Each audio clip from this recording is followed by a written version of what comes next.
the Outlaw Radio interview series. This is part 2 of an interview that I'm doing with a good friend of mine, Mr. Vinny Himes, known on the Outlaw Radio show as Dear Daddy. Welcome back. Thank you for being here. Wouldn't miss it.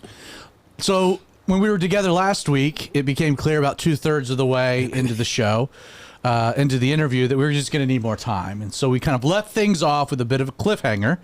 If you've watched the first the first episode, bear with me. I'm just going to do a quick recap for about a minute or so. If you somehow found this one and you haven't watched part 1, pause. Go watch the first interview, first half of the interview, or you're going to be a little lost. But quick recap. Grew up in Montana, rural. You had to be self-sufficient. You learned how to work outside at a young age. Your parents were poor, godly, working. You were a pretty wild kid.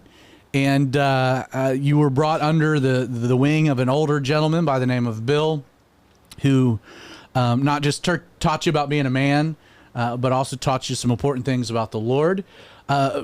Regarding your relationship with the Lord, it was a real, again, you grew up in church, but had this like crazy experience with, what would you call it, a demon under the bed? Demonic possession, yeah. Yeah, a demon under the bed. Well, not possession, but yeah, demonic oppression. Influence. Yeah, an oppressive thing. And that went on for, what, 2 years? Yeah, 2 years. And then God miraculously delivered you from that, and that was a real life-changing kind of pivotal moment. Like, I think it framed God as a deliverer, the power of the Lord, the reality of the supernatural. I mean, from the age of 10, you had lived several lives that people don't encounter in a lifetime. Right. Just some crazy things. Fast forward. You continue to work, school, graduate high school. You get married young to Chelsea, who's also walking with the Lord. You kind of, the next mentor in your life was her father. Had a profound impact on your life. And then you went into the timber frame industry. Yep. You had moved from Montana to Idaho, correct? Yep. And it started a company, was doing great. Lord was blessing. You were working crazy hours. Probably weren't exactly a regular church attender, believer, walking with the Lord, but Pretty good, actually, as far as attending church. Just it was a dead church. Okay. But you were career-driven, mainly. Yeah, I was 20 years old trying to work in a field where... I was trying to work in a field occupied by millionaires serving billionaires, and I was a thousandaire. A thousandaire, right. But God bless you. You were doing very well for yourself. Again, for those that don't know you, those that know you can attest that you are a very gifted woodworker, and you can see how making that a career was a natural thing. And yet, like so many our age, life really, right as we were starting to hit our stride as far as a career goes, buying our first home, getting our first loans, figuring out how the banks work. Right. The crash happened in 08. Yep. And like so many others, I mean, in the everything. Span of 48 hours, you lost everything. And then, which I think was healthy for me at the time. It was humbling, and I needed that. I was pretty cocky, I'm not gonna lie. I was hanging out with very wealthy people. I was super addicted to adrenaline sports, snowboarding, rock climbing, mountain biking. Like, I was on a mission to either kill myself or be amazing at those things. And so it was breaking my back and the economy crashing at the same time was kind of a... Because that was the next thing that happened. Everything crashed. Yeah. You're doing what you can, and then you have this accident. Yep. How did you break your back? I don't know if we actually got into that. So we were working on a 3-story house. All the houses that I built were... most of them on mountainsides, either at a ski resort area or close to a ski resort area. Big, beautiful timber frame homes, vaulted ceilings, just over the top, everything. And we were building this house up on the side of a mountain, and it had snowed. So we had the first, second, third floors framed up, all the timber framing's done. We were setting the timber frame trusses to put the roof on it, and it snowed like 4 feet that night.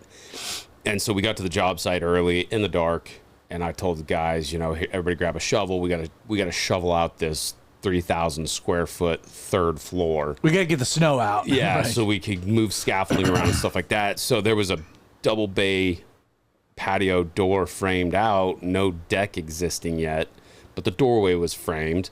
Third floor. Third floor. Okay.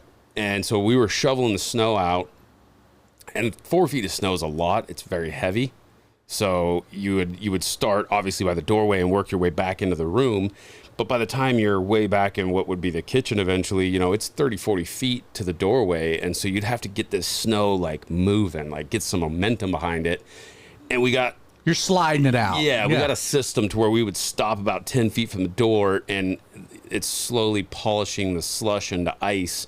And so you could let go at about 10 feet and the snow would take off and shoot out the doorway. Okay. We've been doing this for months, so you're just This kind is of normal life. Yeah, it's like breathing. You're not really being cautious. It's not scary. Nothing bad's happened yet. And that particular morning, the 10-foot mark was too far, and I slid with the snow, and I shot out the third floor. My guys all saw it happen. I dropped, 40 feet, and I landed on a big giant granite boulder. And I rode junior rodeo when I was a little kid, so I broke my tailbone a lot. Like if you ride a saddle bronc and you come down on the saddle horn just right, broken tailbone every time. And the first time it happened, I was pretty little, 12 years old maybe, and my mom took me to the doctor, which was a big thing for us because we were so poor. And I think they charged her $90 for an x-ray. They told her my tailbone was broken, go home and sit on a bag of frozen peas. So it was like very much, there's nothing we can do, just go home and sit it out. It's going to suck. So it was a similar pain. Same pain. Right. So I laid there in the snow for a minute, and I'm like, oh, this really hurts. And I think I threw up. That's my thing. I don't cry. I don't get sad. I don't tear up. If I'm hurting bad enough, I puke. And it's got to be pretty bad. And so That's your tell. Yeah. So my guys come running down, and they get me picked up, and I walked up the side of the mountain, and I tried to work the rest of the day, and it was brutal pain. I got to this was on Friday, so I was like, I'm done. I'm going home. I'm going to sit on a bag of frozen peas. I'm going to ride this out. I got all weekend to heal up, broken tailbones heal in 2 days. I was that stupid. And so I did. I went home Friday night, told my wife. Riley was probably a year old at this time, and Taylor was maybe just born, because the guy whose house I was building was our, what's the pain doctor? Having a brain fart.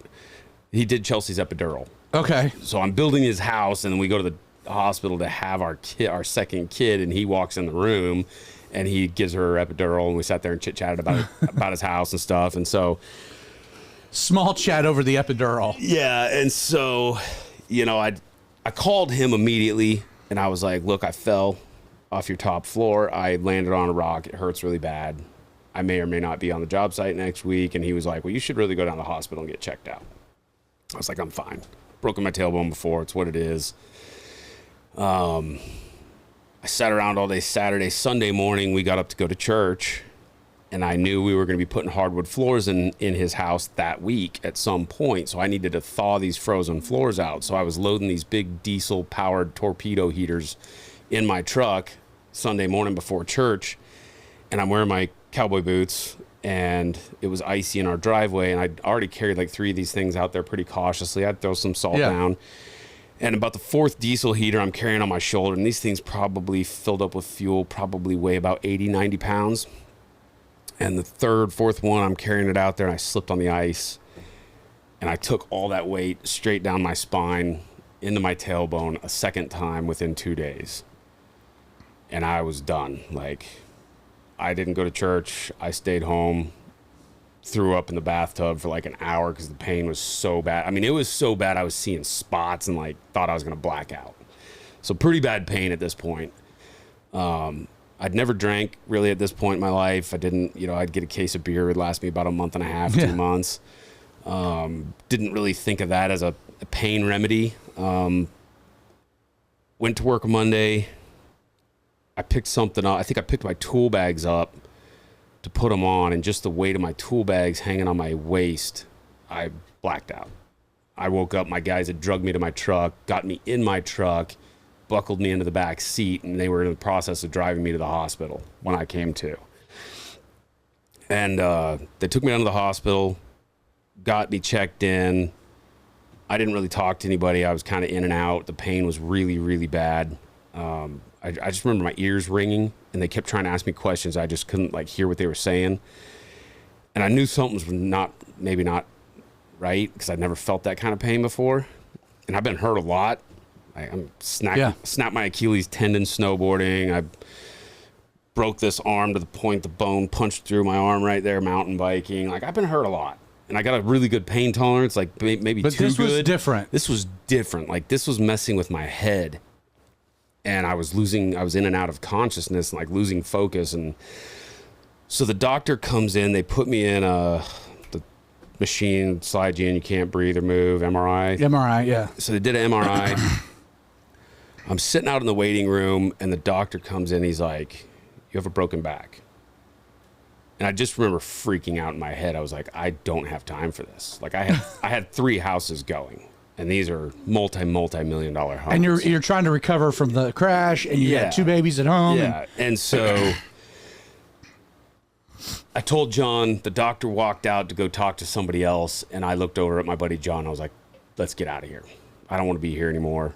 I'm not doing this. And then that's when, going back to the story, you went to the chiropractor and went through that whole process. Yep. So, but that's getting us now close back to the story of like your transition. You really don't have a job at the moment, and you've been out of work for a couple months, and you go into a gas station to get some Copenhagen, and that's where we left things off. So let's pick up the story there. Yeah, so you're in recovery from a broken back. Where still in Idaho? Yep. Okay. Still in Idaho, recovering from the broken back. Wife, 2 babies. I'm at the point where the chiropractor's like, you're healed, you're good, your spine looks better than it did before. Because I had a little bit of a subluxation before the accident that I was going to this chiropractor to fix. After the broken back episode, the inversion table and all that, my spine was perfect. Humpty Dumpty got put back together. Yeah. Tons of nerve damage and back pain, though. Like, I think last week I covered one of my rodeo buddies came over with a bottle of bourbon. Did we talk about that last week? So he came over with a bottle of bourbon, one of my old rodeo buddies, and he was a busted up old cowboy, and he brought me a bottle of bourbon, and I was kind of politely just like, it's not my thing. I don't like it. I'm kind of a wimpy cowboy. I don't drink bourbon.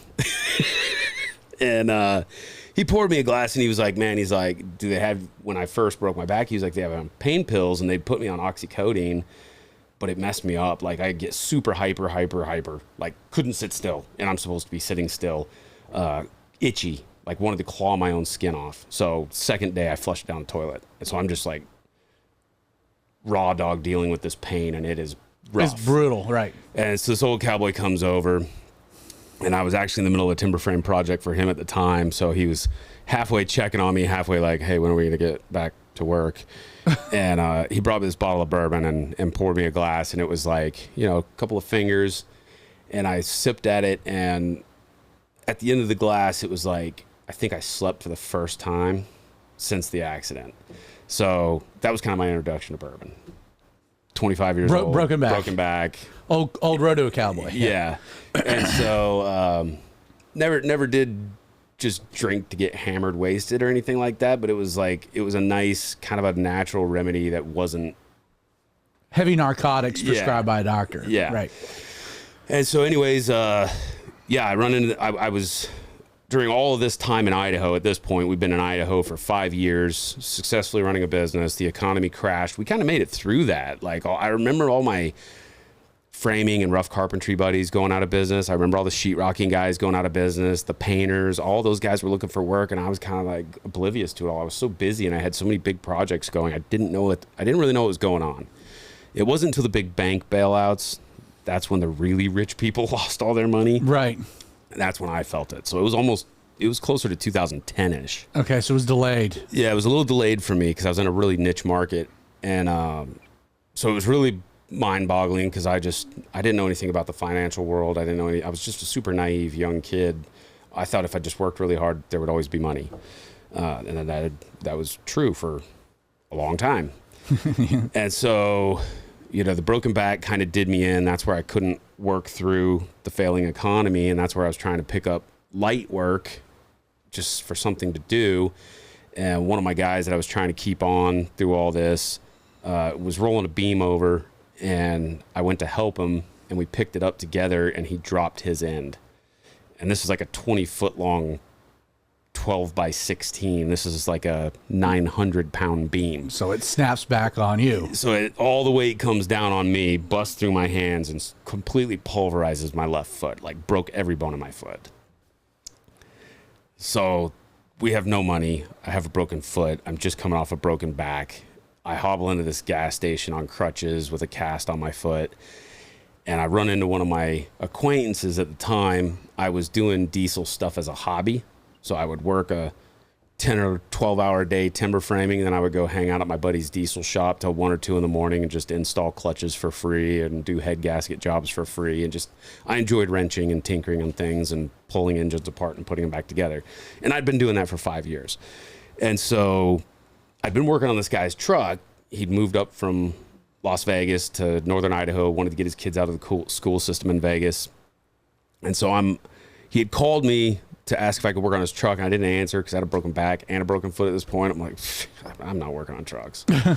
And so I'd kind of been ignoring his calls for a couple days, and I'm hobbling into the gas station to get a can of Copenhagen, and he's coming out, and he's like, dude, what the heck?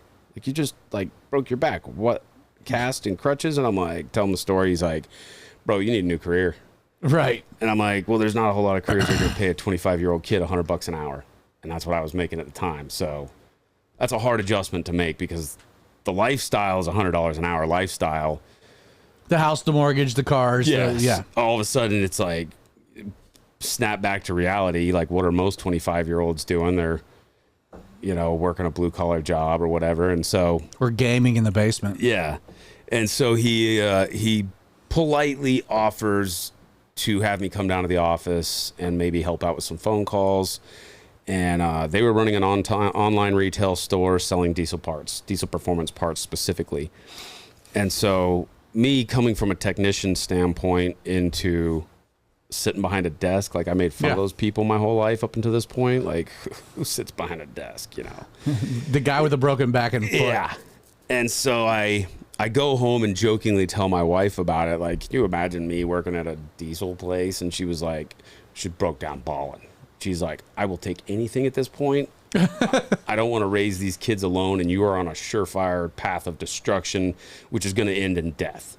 Like, at this point in my life, she'd only been called once to come to the hospital and say goodbye to me. I'd wrecked a truck and pulverized my skull. I think the steering wheel hit me like right there, about 70 miles an hour, and fractured both eye sockets all the way to my teeth.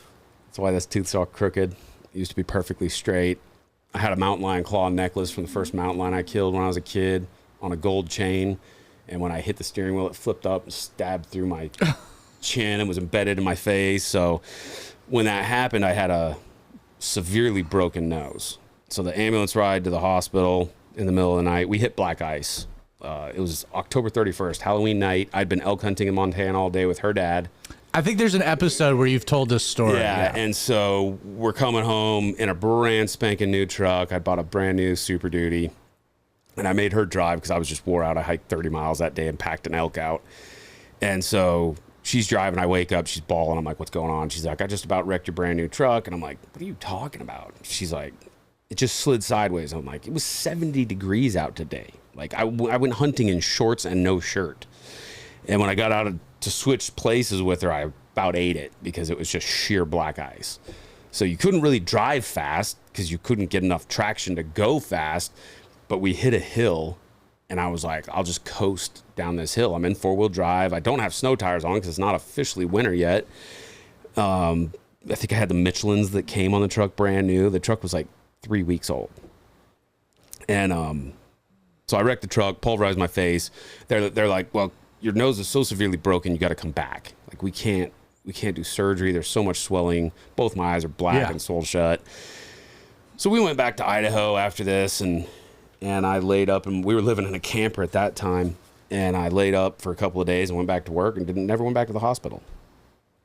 And then I was like 20 feet up on a ladder one day with a chainsaw, cutting a hip valley rafter in with a chainsaw, and I just blacked out, fell off the ladder, woke up at the hospital. And apparently I had a chunk of bone from my not my septum, but whatever the little bone pieces that your septum attaches to. I had busted that and shoved it back in behind my eye socket. And it was putting pressure on my brain, and it was building up fluid around it to try to protect my brain, and it basically just pushed my brain to the back of my skull until I blacked out. So they're like rushing me into emergency surgery, and I had an arterial bleed in the middle of surgery, and they just called my wife and they're like, come say goodbye. He's done. Like, the bag in each arm, couldn't stop it, just shooting out of my face as fast as they were pumping it in. So that was when I was like 21. So your wife had been through it. She'd been through it. And so at this point, she just breaks down. She's like, I don't care how much money you make. Like, we can be poor together and be happy, but we'll be together, and I don't have to raise these kids by myself, kind of a deal. And so I think that's the first time I really took my wife serious. Like I'd never seen her break down before. Like, we've been through some stuff, and we just were tough. Like, we were just tough. And that was the first time she broke down in front of me or cried in front of me or anything. So I was like, oh man, I should take that as a maybe sign. Take this serious. So I ended up calling him back. We went to dinner together at the Outback Steakhouse. Classic. All out. And they made a horrible offer, but it's all they could offer at the time. They weren't doing a lot. They were doing enough to sustain their family, and they were comfortable. They lived in a very nice neighborhood in a very nice house. And so I was like, let's just do it. Like, let's see what happens. And so that was my first introduction into a professional position in the diesel industry, and it was scary. Like, we were on WIC. Like, we were like filing bankruptcy at this point, still trying to float this crazy lifestyle that we'd been living for 5 years, truck payments, car payments, all the stuff, trying to sell stuff. Yeah, everything was kind of rolling. But hard, everybody was broke. So you couldn't even sell anything. You couldn't give things away because people couldn't afford to insure the thing.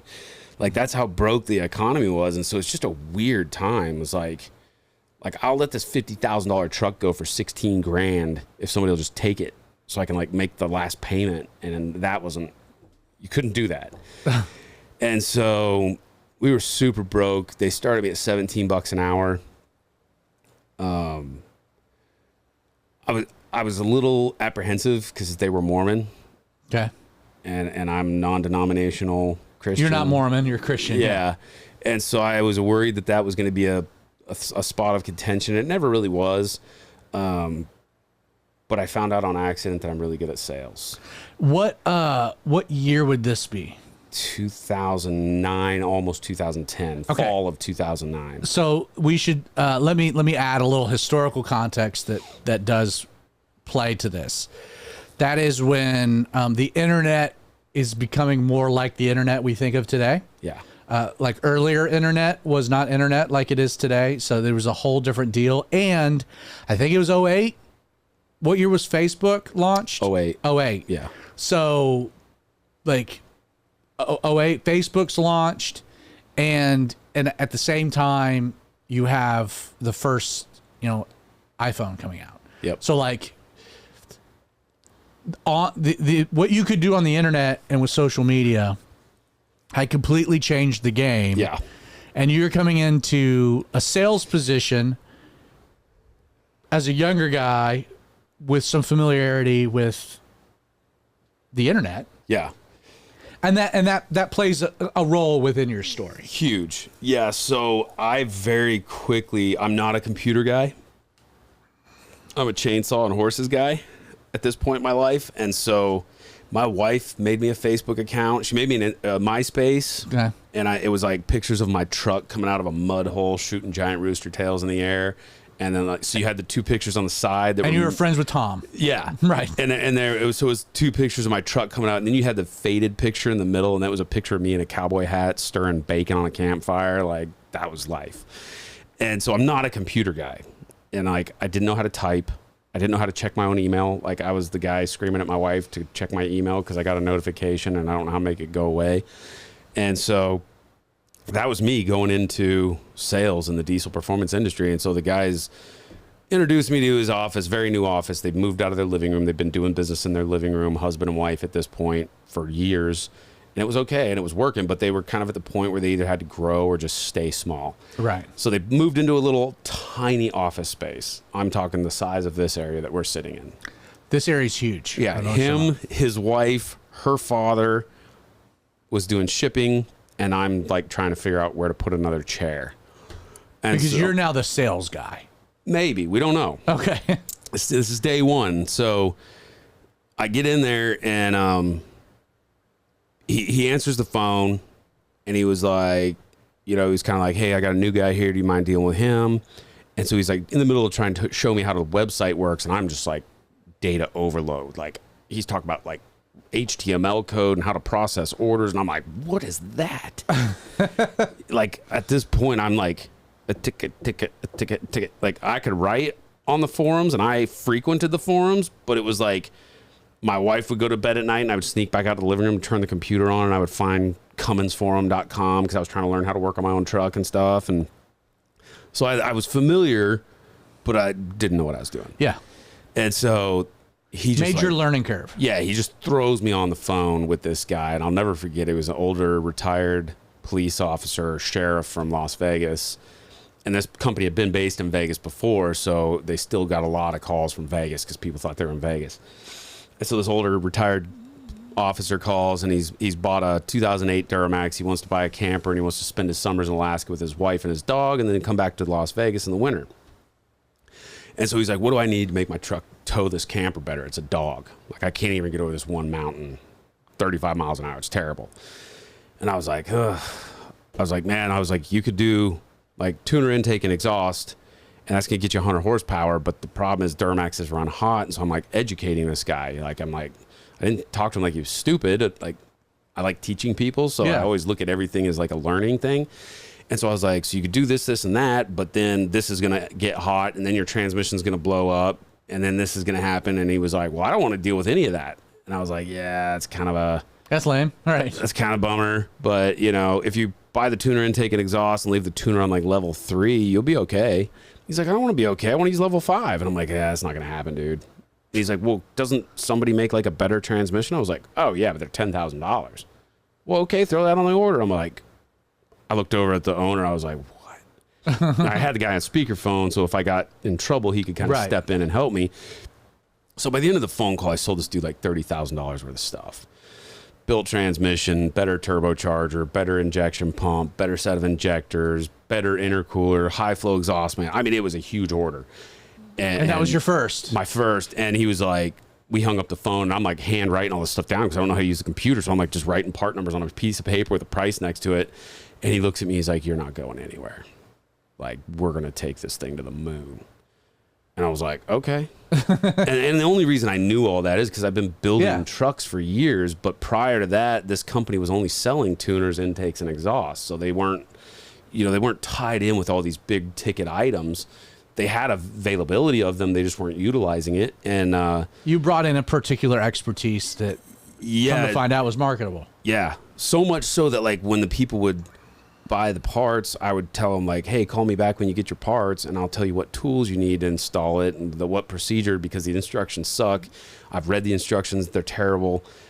Just call me back, and I'll spend 5 minutes on the phone with you, and I'll save you 2 hours of time on the install. And so that's what I became known for in the diesel industry. And so I was doing big write-ups on the forums, which now turned into Facebook. There was all these Facebook groups coming up.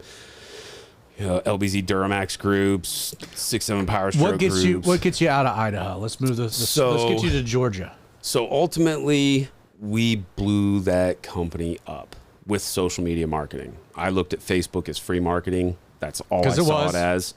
Latched onto it hard. We had a Facebook thing that we would do on Fridays called Stump the Tech, where we would set up a camera. I'd be on camera, sitting in a high back leather chair, dressed like Hugh Hefner with like a silk smoking jacket, my pipe and my slippers on.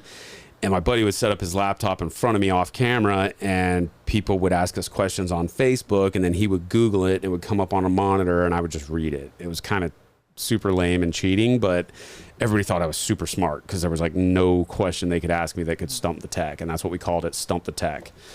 We got picked up by XM Radio, actually, because of it. So XM Radio had a show out of New York on Sundays. So I would get out of church and I would run to the office on Sundays at 3 p.m. and we would do a half-hour episode of Stump the Tech on this XM Radio show. So it just blew up huge and fast, like way too fast. Like the growing pains were insane. My last sales meeting, we were at like 1.2 million a month in sales, and I was pushing my guys to get to 1.5. Like I'd trained up this whole team over the course of 3 years. And I had clients, customers all over the country. We were dealing with a wholesale distributor, so we're just drop shipping parts. None of this, like think Boiler Room. Have you seen that movie Boiler Room with Vin Diesel? No. It's like Wolf of Wall Street in the late 90s. Really good movie. You have to watch it tonight. All right. Watch that. That was me at this diesel retail place. And, I'm having pep talks with my guys. Like, we're working 16-hour, 20-hour days, going home at 2 in. We got a conference room with Call of Duty set up on a 70-inch TV. Like, I got guys on headsets playing Call of Duty, talking to customers, selling. Like, we're just killing it. And it was such a fun environment. Nobody wanted to go home.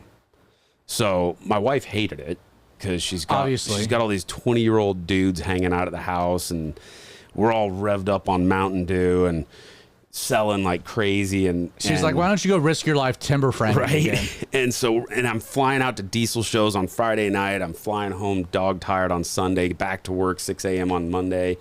It was just a very fast-paced, wild time. And so what ultimately was the downfall of it all for me was we made the Inc. 500 fastest growing companies in the world. We were on the cover of Forbes magazine at one time. The owner got to go and meet Barack Obama at this huge banquet. And when they got back from that, everything changed.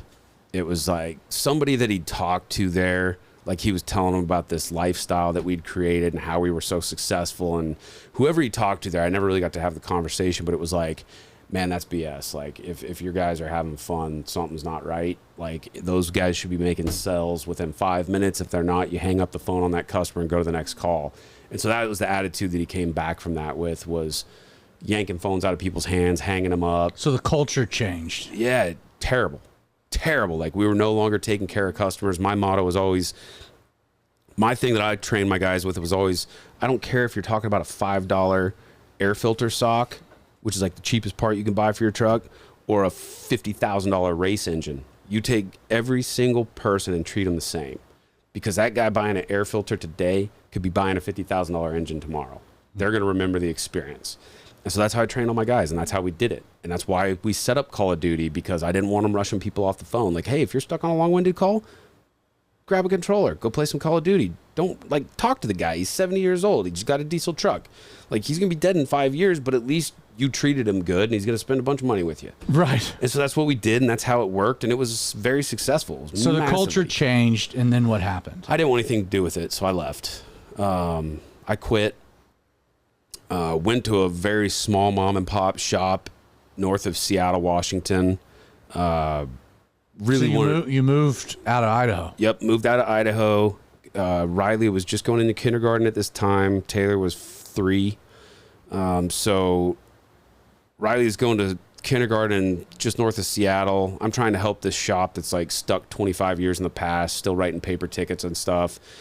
So we went in, got them set up with more modern technology, doing everything digitally, writing digital work orders, built them a website, loaded parts on the website. We're doing like $80,000, $90,000 a week in sales just with me and no sales team. So we were building something. Yeah. But it was a family-owned business, tons of drama. And I do not do drama at all. Like, I walked away from what could have been my first million because I didn't want to deal with drama and treating people badly. And so to go right back into drama, I was just like, man, I'm not doing this. So I stuck it out for like 8 months. This was a point in my life where I quit being wishy-washy and polite, and I got really stern. Like, just like, dude, if you guys can't figure this out, I'm out. And I'd never done that before. Before I would I would let people walk all over me like 4, 5, 6 times before I'd put my foot down. Like, we're not doing this anymore. At this point, I'm like, dude, we're not doing this. And so we just couldn't get along. How long were you there until 8 months? So it was not a very. Yeah, it was very quickly. I saw this was not going to work. They were spending the money as fast as I could make it.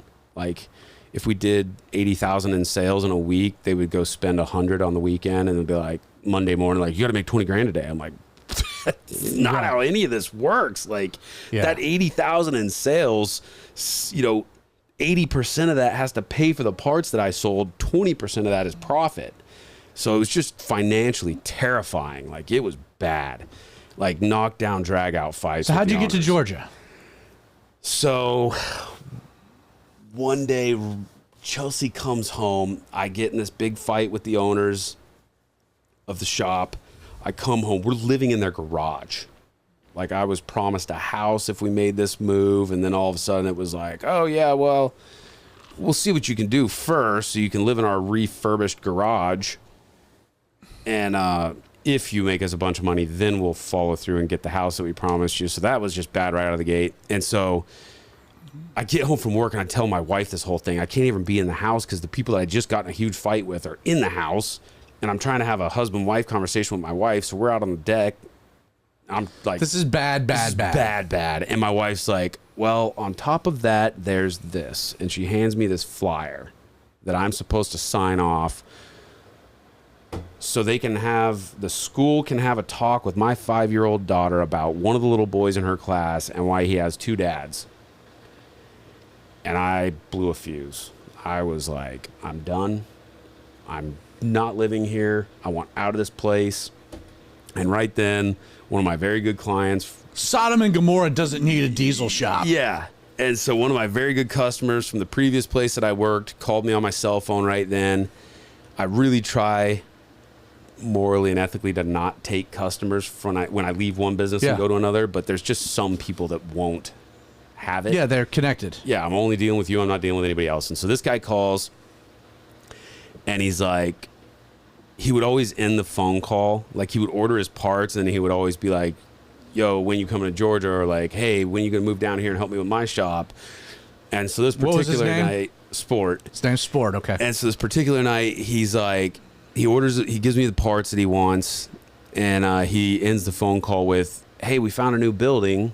We're trying to buy it right now. If I get it, do you want hardwood floors in your office or carpet? And I'd never, in 3 years of him doing this goofy crap, I'd never, ever given him an answer. I always just laughed it off. And I was like, hardwood floors. And he was like, what? I was like, yeah, dude, I'm done. I can't fight with these people anymore. I can't live in their garage anymore. Like, every promise that was made has been broken. I'm done.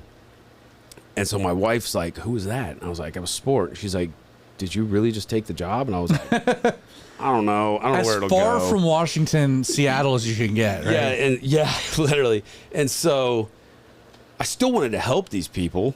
I just didn't want to live in their garage anymore.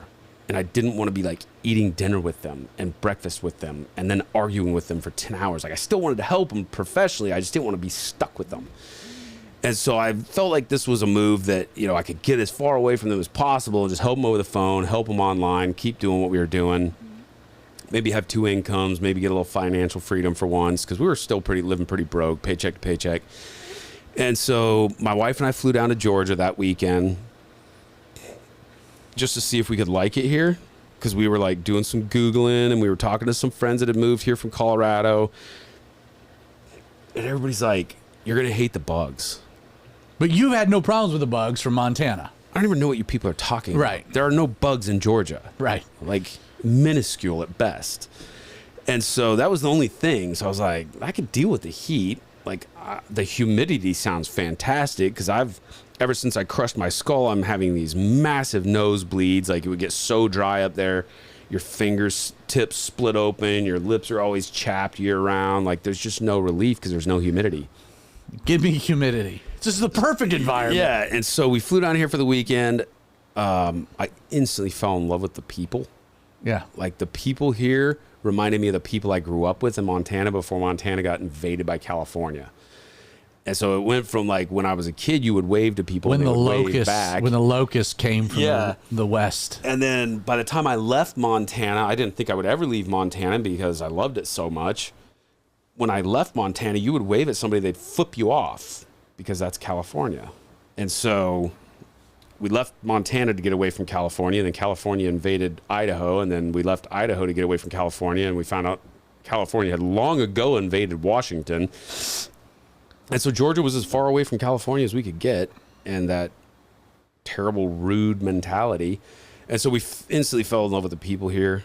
My wife was stuck there for a couple more months because the kids had to finish school. Yeah. So I stayed down here working for 2 months. What year was this? 2013. Okay. Beginning of 2013. So I got here in like February. My wife got here in April. At this point, we were no longer going to church. The 8 months between Idaho and Washington State, we went to a different church like every weekend. And every weekend there was announcements that there was going to be a gay wedding that following week at that church. And so we'd politely stand up and walk out. And then we'd walk into a church and sit down. And it would be a woman minister talking about women's liberation. And it was like they weren't even teaching the Bible. Right. It was just gross. And then at some point you're like, well, we're not even staying here, so why look? Yeah. And so we gave up on church in Washington State. And so we got here, and my wife was super excited to find a church again. And we haven't had a good church family at this point in life and since we got married. The church we got married in was So that was Montana, really? Yeah. Yeah. The church we went to in Montana was great. We loved it. We moved to Idaho. Could not find a good church there. Could not find a good church in Washington. So we get here. It's been about 4 or 5 years, really, at this point. Yeah. Since you've really had a good church. 9. 9, okay. So we're sitting in our house here in Bethlehem, Georgia. We brought nothing with us. So I told my wife was trying to figure out how to move all of our crap, all my timber framing tools, all of my import car tools. I was big into imports before I got into diesels. All my diesel I could see you as a Fast and Furious kind of guy. Bad. Yeah, bad. Before Fast and Furious was even cool, I was Fast and Furious. And it was the blonde tips. Yeah, what gave it away? Yeah. And so she was just like, "It's going to cost $10,000 to move all your crap down there." And I was like, "I don't want any of that." Like, all the memories of Idaho were bad. It was all suffering and pain, and there's nothing good happened in Idaho. Even the diesel career in Idaho went from something super fun and amazing to just tons of drama and hate. And so I just didn't want any of that to come with me. And so let's cross the Red Sea and leave it all in Egypt. Yeah, I said, sell everything, keep the cash, bring the dogs and my guns. That's all I wanted, my dogs and my guns.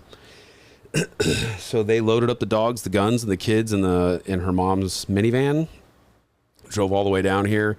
So we're sitting in our house with nothing.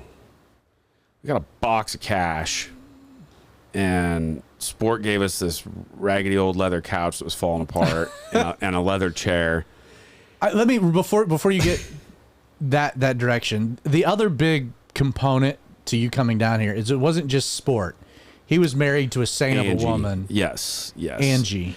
Yeah, Angie's the one that twisted my arm.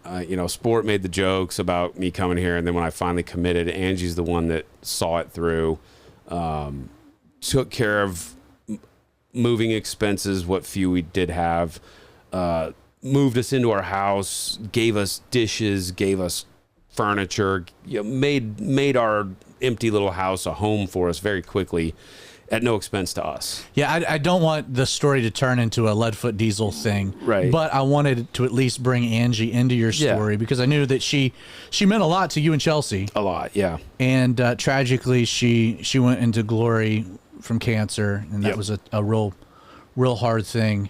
But I just wanted to acknowledge her, bring her into the story. Yeah. So you can get back to... Yeah, so we're sitting in there in this empty, hollow house trying to figure out what we're going to do, but the most important thing to my wife's finding a church. And so we got smartphones now. She finds Calvary 316. She's like, hey, it's another Calvary. We always like Calvary. This is late 2013, early 2014? Early 2013. Well, not even mid 2013. It was April of 2013 is when she got here. So we came to Calvary 316. I wore a very inappropriate shirt to make sure we didn't ever have to come back to this church again.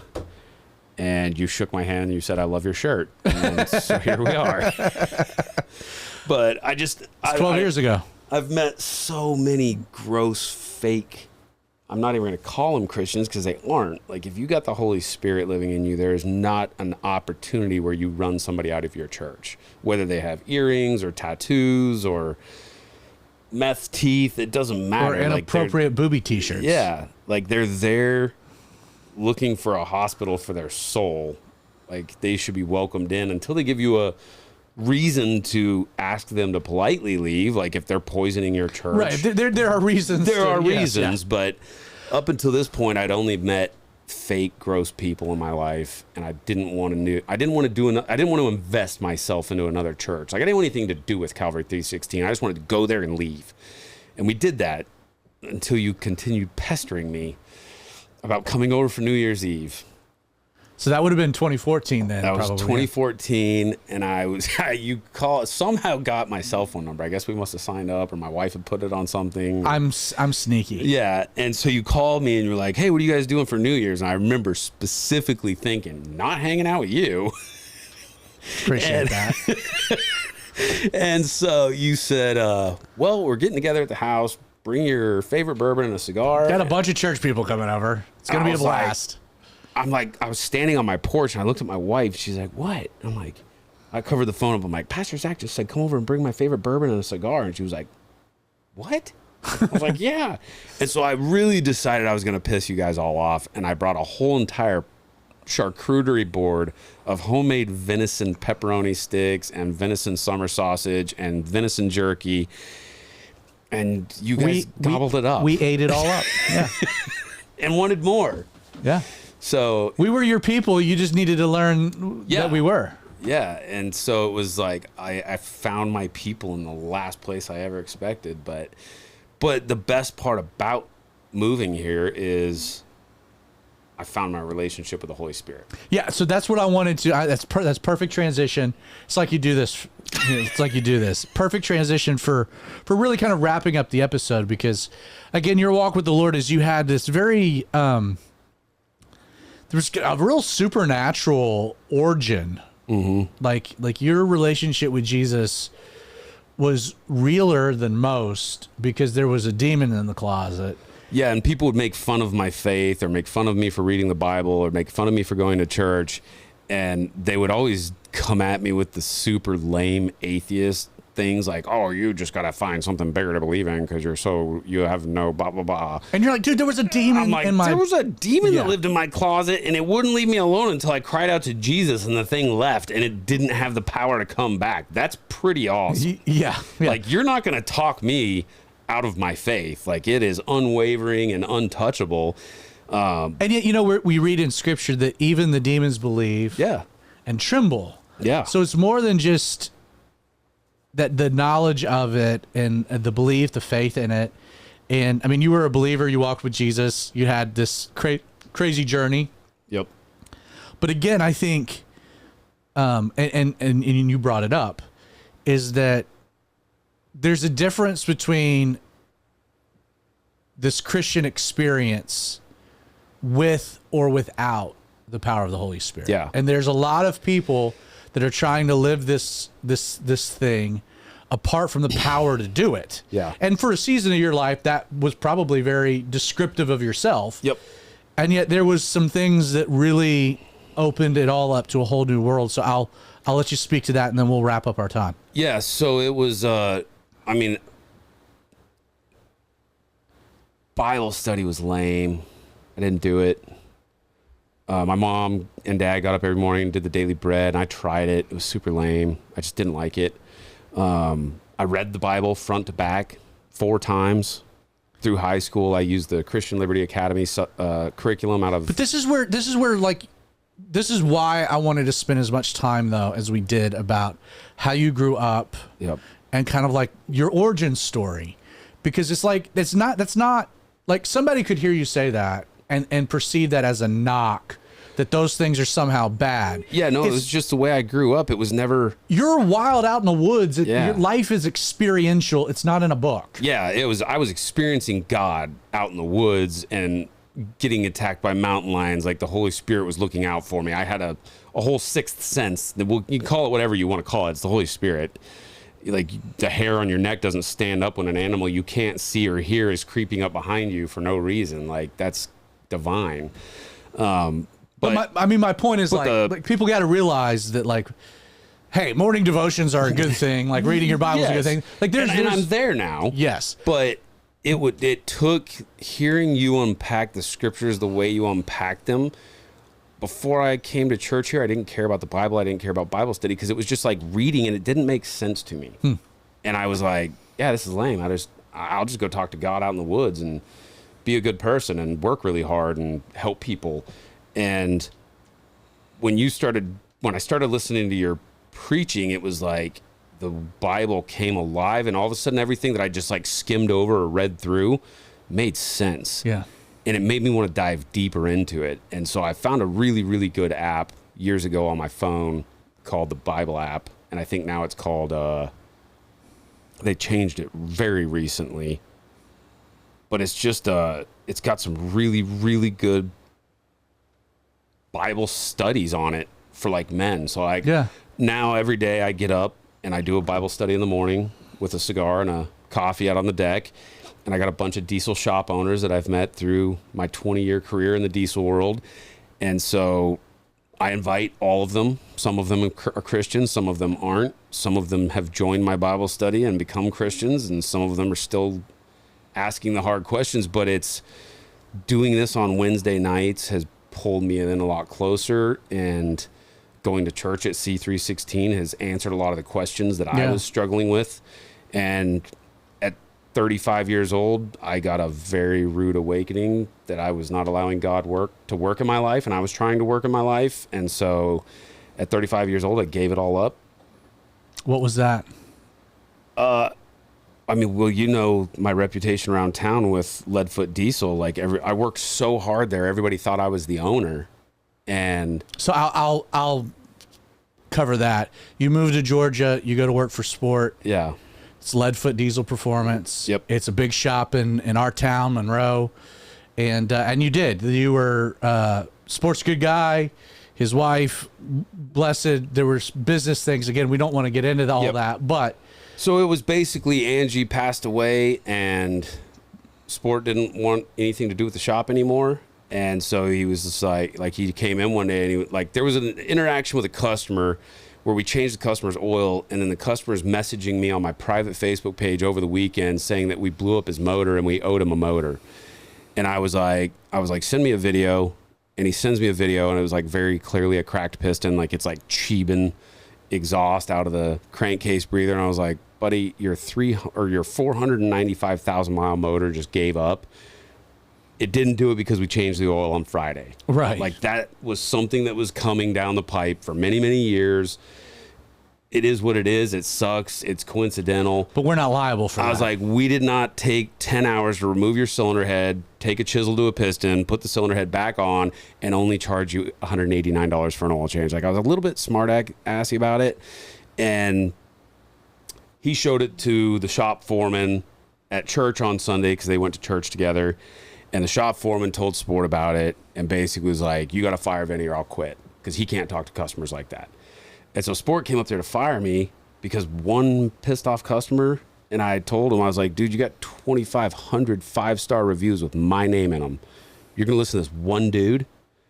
And he didn't fire me. It was like super stupid. Like when I like broke it down, it was just like, yeah, this was dumb, and everybody just kind of parted ways, and we just went back to business as usual. But God was doing something in your life in the middle of all that. Yeah, it really bothered me. So I went home that night. It was on a Friday, and we have like this unannounced Friday night deck time at my house. 25 random friends will show up. Maybe they do, maybe they don't, but show up unannounced. I will cook food. We will have a good time. We will have some cigars and chit-chat until everybody leaves.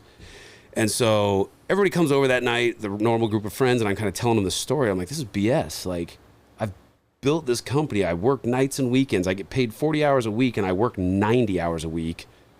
But I've, like, accepted this crappy salary, and I work my butt off. You painted the building. Yeah. Right. On Christmas Day. I know. a 32,000 square foot building. So I was just like, how can I do all of this? And this guy's ready to fire me over one stupid customer trying to take advantage of us 100%. Like, there was zero validity to his claim. I did the right thing for the company and stood up for the company and, you know, made it look stupid that this guy thought we owed him a motor.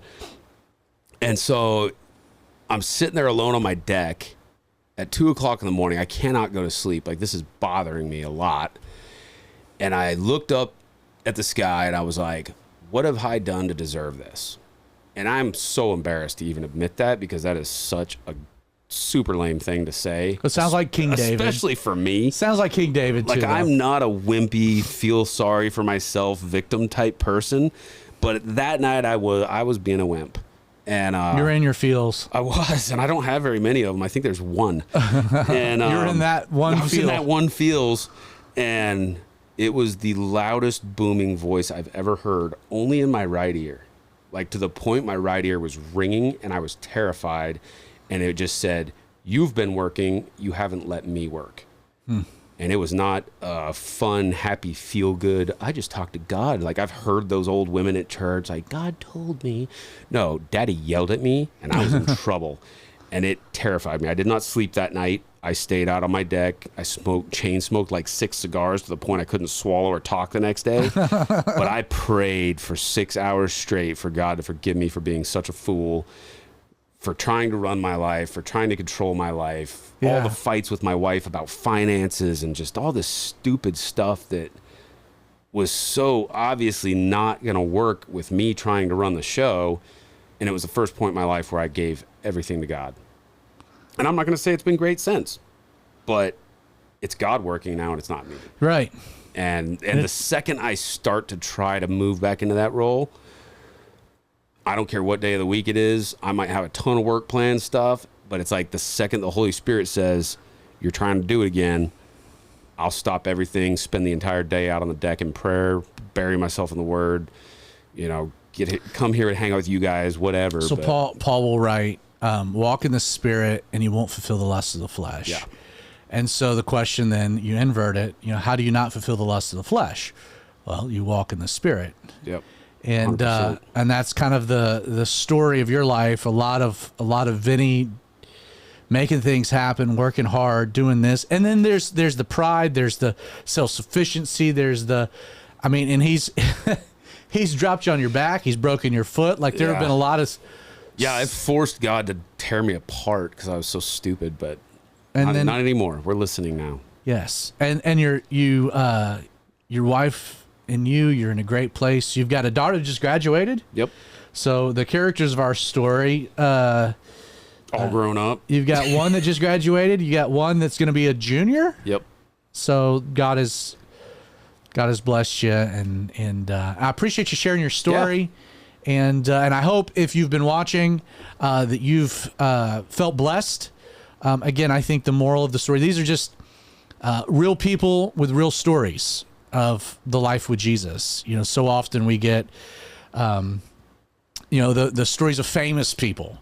They're often famous because they've already died, and we can look back on them. They were not famous in the time in which they were living. So we get stories after the fact, where we can, with 2020 vision, look back and see God's hand.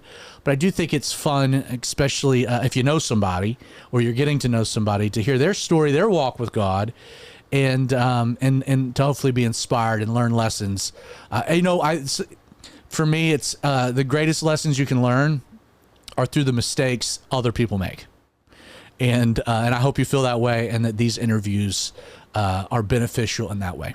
God bless.